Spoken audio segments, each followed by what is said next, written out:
Frères, je suis très attristé quand je vois tant et tant de chrétiens à l'église cherchant Dieu, mais qui semblent vivre dans la défaite. Vous savez, on dirait que rien ne marche. Je sais que l'évangile n'est pas une promesse de vie facile. Ce n'est pas une promesse que tout ira bien, parfaitement bien, ce n'est pas ça. Cependant, frères, notre vie doit vraiment s'améliorer. Je ne parle pas seulement de la question financière, même si cela aussi est le reflet de votre changement de mentalité. Très souvent, quand la personne était dans le monde, elle ne prospérait pas, rien ne marchait. Et maintenant, comme sa vie commence à s'ajuster, elle arrive même à prospérer financièrement. Et je suis étonné de voir ça, parce que parfois, une personne du monde met en pratique les enseignements de la Bible, et elle prospère. Et parfois, pas le chrétien, il a la Bible chez lui, il a la Bible dans sa voiture, mais il n'arrive pas à profiter des bénéfices de ce que Jésus a déjà acquis pour nous par sa mort sur la croix. Amen. Tout ce dont tu as besoin, mon frère, c'est d'une direction pour guider tes pas, et cette direction doit venir de la parole de Dieu. Amen. Eh bien, c'est pour cela que tu verras dans le ministère de Jésus. La plus grande partie de son ministère, il apporte des enseignements. Bien sûr que Jésus a accompli des miracles, bien sûr que Jésus a apporté de l'espérance, il a apporté de l'encouragement, mais il a surtout apporté des enseignements. Parce que c'est comme s'il t'apprenait à pêcher. À quoi bon te donner le poisson? Puisqu'après, au quotidien, tu ne sauras pas comment l'obtenir à nouveau. Et c'est pour cela que, lorsque Jésus cite dans le Sermon sur la montagne, il apporte de nombreux enseignements. Et c'est justement sur cela que je veux réfléchir un peu avec toi aujourd'hui. Ainsi, tu pourras analyser dans ta propre vie si tu as mis en pratique ces enseignements. Tu comprends?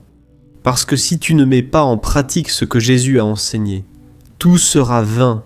Et je te dis même plus, ce sera encore pire que si tu ne connaissais pas, car le diable va tout faire pour que tu aies une vie de défaite. Donc, ce que je vais apporter ici aujourd'hui, ce sont des enseignements simples que tu dois analyser pour voir si tu les mets en pratique, car ils t'apporteront certainement la vie, la prospérité dans tous les sens. Parce que la prospérité, ce n'est pas seulement l'argent, c'est avoir un mariage béni, c'est être heureux, c'est avoir la paix de l'esprit. Il y a beaucoup de personnes qui associent la faveur de Dieu dans la vie de quelqu'un uniquement au côté matériel. Frère, cela ne signifie pas grand-chose, car le plus important, c'est ton intérieur.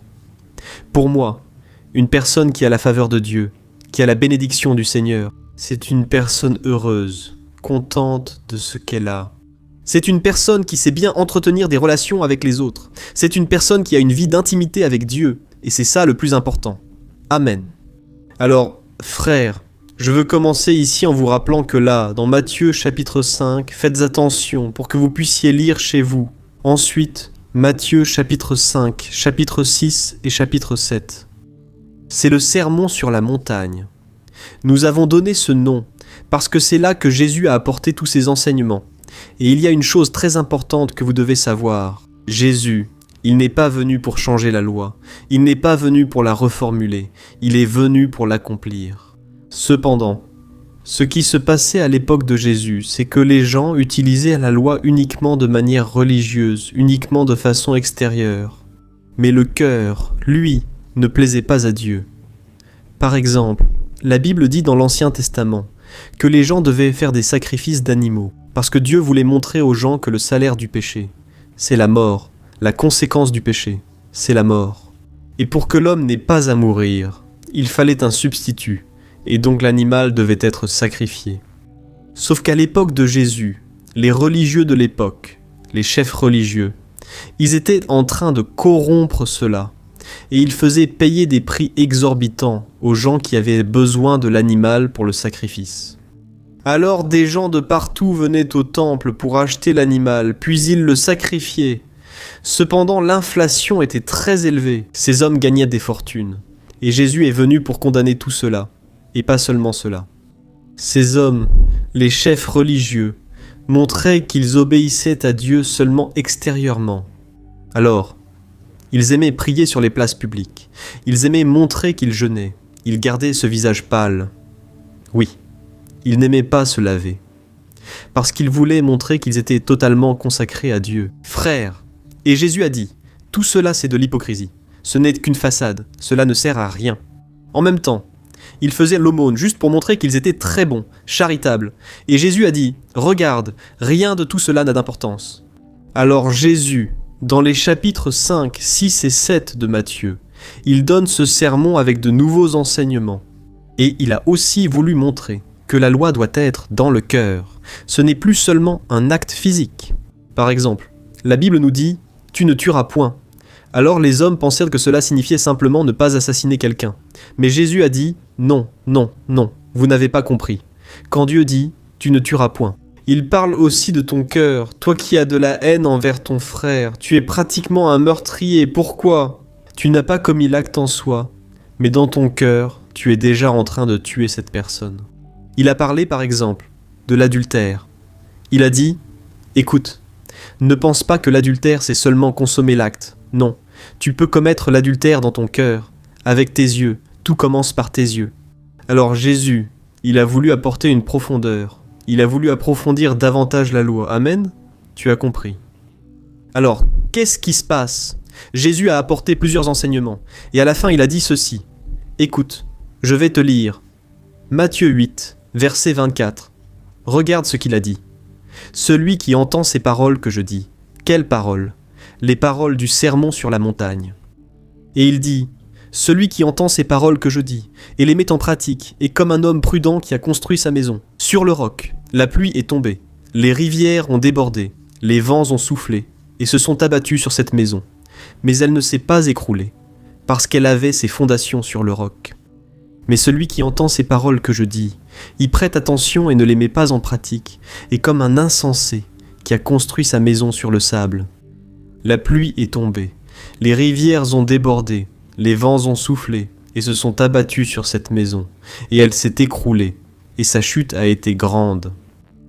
Lorsque Jésus eut fini de dire ces paroles, les foules étaient émerveillées par son enseignement, car il enseignait comme quelqu'un qui a de l'autorité, et non pas comme les maîtres de la loi, les chefs religieux. Alors ici, Jésus dit quelque chose de très important. Regardez, tout ce que je vous ai enseigné, vous devez le mettre en pratique maintenant, sinon la maison va s'écrouler. Frères, cela me rend triste de voir tant de personnes. Elles commencent même très bien, vous savez, dans leur marche avec Dieu, mais avec le temps, la personne arrête de mettre en pratique ses enseignements ici. Et alors, frères, grandez sa chute, parce que l'ennemi, lui, ne plaisante pas, il va s'attaquer à cette personne. Ici, quand il est dit que les pluies sont venues, les rivières ont débordé et les vents ont soufflé, frère, c'est une attaque spirituelle. C'est évident que Jésus disait « Regarde, ne pense pas que juste parce que tu as la foi, tu ne seras pas attaqué, bien au contraire. Juste parce que tu as dit que maintenant tu me sers, que tu me suis, maintenant l'ennemi va se lever, tu es la cible numéro 1 de Satan. » Alors Jésus est en train de dire « Regarde, construis sur le roc et le roc, c'est Jésus. » Mais en même temps, ce sont les enseignements de Jésus. Ils sont notre roc. Amen. Alors, qu'a enseigné Jésus pour qu'on puisse analyser, n'est-ce pas ? Quels enseignements nous a-t-il apportés ? Ici, Jésus parle de beaucoup de choses, mais j'ai noté quelques-unes que j'ai observées pendant que je lisais. La première, c'est qu'il a dit « Écoute, tu ne peux pas être en colère contre qui que ce soit. Personne. Tu dois apprendre à surmonter la colère. Tu dois chercher la réconciliation. » Parce que si tu continues à nourrir cette haine contre ton frère, là le diable est déjà présent, il est déjà en train d'entrer dans ta vie. Là tu vas perdre la bénédiction de Dieu, tu ne seras plus sous la grâce du Seigneur. Il a aussi parlé de l'adultère et il a parlé du divorce. Et Jésus voulait dire, regarde, sois fidèle dans ton couple, fais attention aux tentations de l'ennemi, ne désire pas la femme de ton prochain. Reste dans la sainteté, car la sainteté est synonyme de bonheur. Tu veux voir un chrétien heureux ? C'est un chrétien qui vit dans la sainteté, qui cherche à garder son cœur pur. Amen. Et, en même temps, si tu veux voir un chrétien triste, déprimé, c'est un chrétien qui échoue, qui pêche, qui fait des choses qui déplaisent à Dieu, même si personne ne le sait. Mais, au fond de son cœur, il sait qu'il est en faute. Parce qu'une des tâches, d'ailleurs, une des fonctions du Saint-Esprit, c'est de nous convaincre du péché, sans ce sentiment de culpabilité. Mes frères, nous serions complètement éloignés de Dieu, mais c'est elle qui nous maintient sur le chemin. et on ressent ce malaise, en sachant qu'on a fait quelque chose qui n'a pas plu à Dieu. Et alors, on a l'opportunité de revenir, de se repentir et de retrouver la communion avec Dieu. Amen.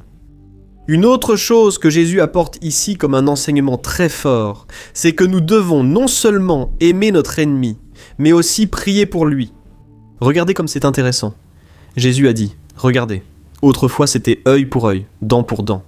Autrefois, si quelqu'un faisait quelque chose contre vous, vous faisiez la même chose contre lui. Mais il a dit, maintenant non. Maintenant vous allez aimer votre ennemi et prier pour lui. Ça ne veut pas dire que vous devez garder une relation proche avec lui, non. Mais dans votre cœur, vous devez aimer votre ennemi et même prier pour lui. Regardez ça, quel défi, n'est-ce pas, frère?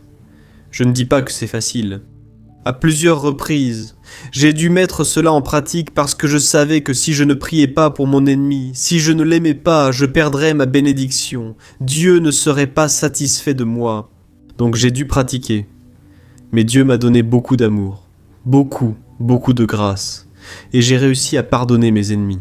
La Bible parle d'un jeune homme qui a été le premier à mourir pour Jésus, appelé Étienne. Et donc, à ce moment-là, quand il prêchait sur Jésus, Jésus était déjà ressuscité. Et les chefs religieux voulaient étouffer l'affaire. Ils ne voulaient pas qu'il continue à prêcher. Il a continué disant, « Regardez, vous avez crucifié le Fils de Dieu. » Et alors, ces hommes ont commencé à lapider Étienne. Et pendant qu'il était lapidé, il a vu Jésus à la droite du Père, et Jésus s'est levé pour l'accueillir avec honneur. Et peut-être que tu te demandes, mais Dieu n'a pas épargné sa vie. Pourquoi Dieu ne l'a-t-il pas délivré de cette souffrance? Frère, en réalité la grâce de Dieu était sur lui, tu sais pourquoi? Parce qu'il a encore eu la capacité de prier pour ceux qui le lapidaient.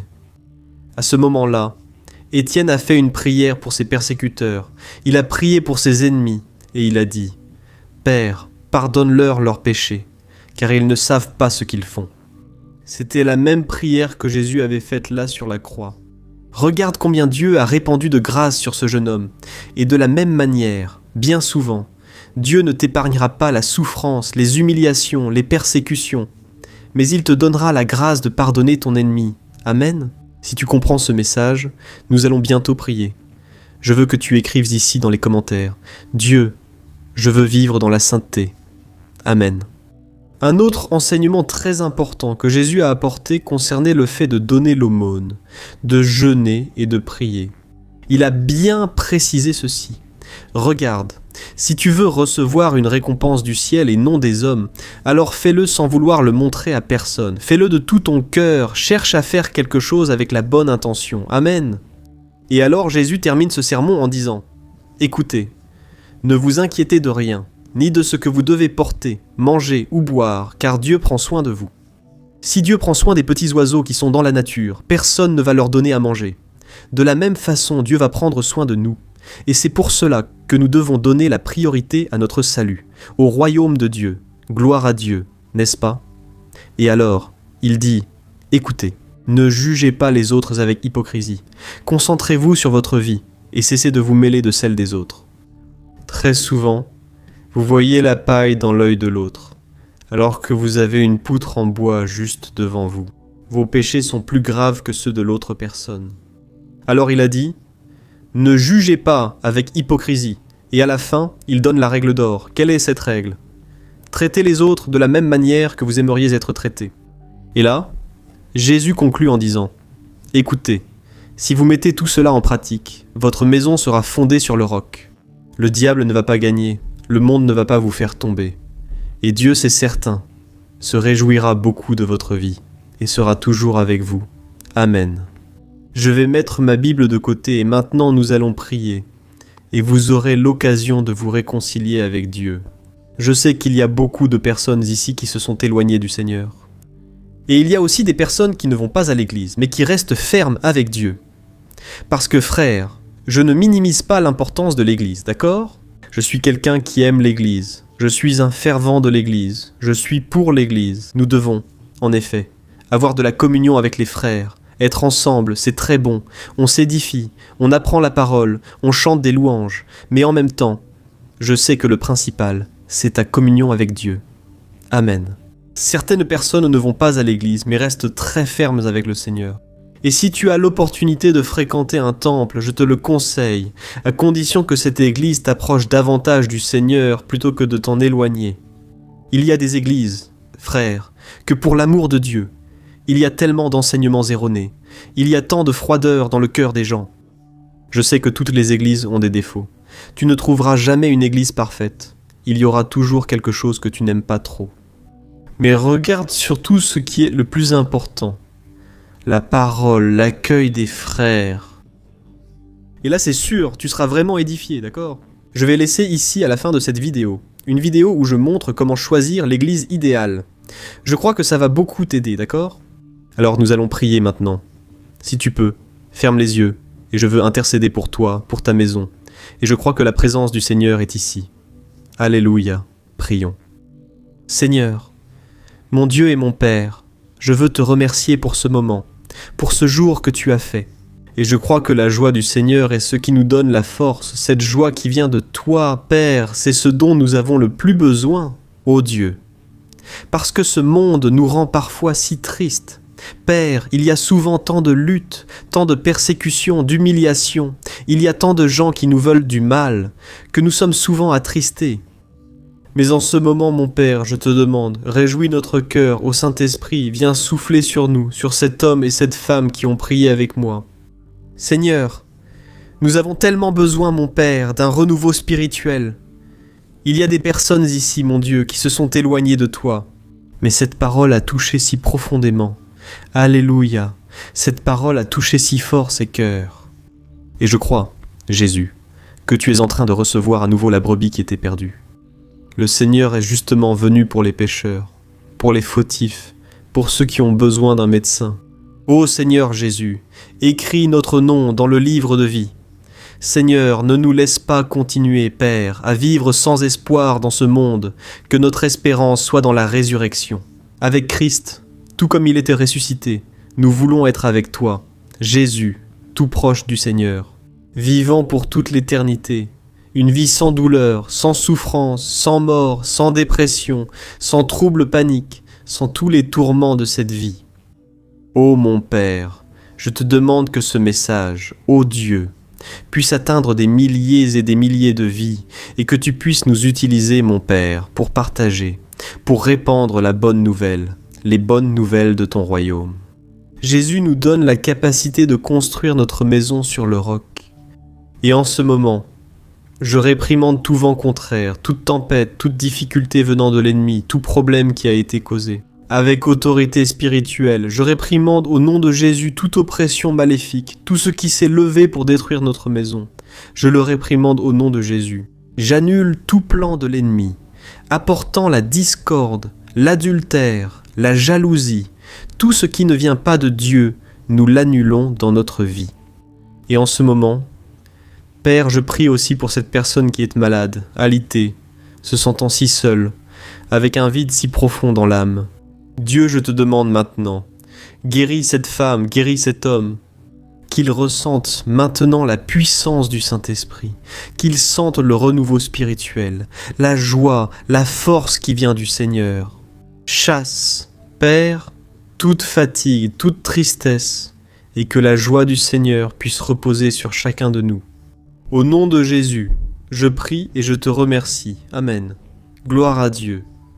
Ô mes bien-aimés, comme il est bon de chercher le Seigneur, n'est-ce pas ?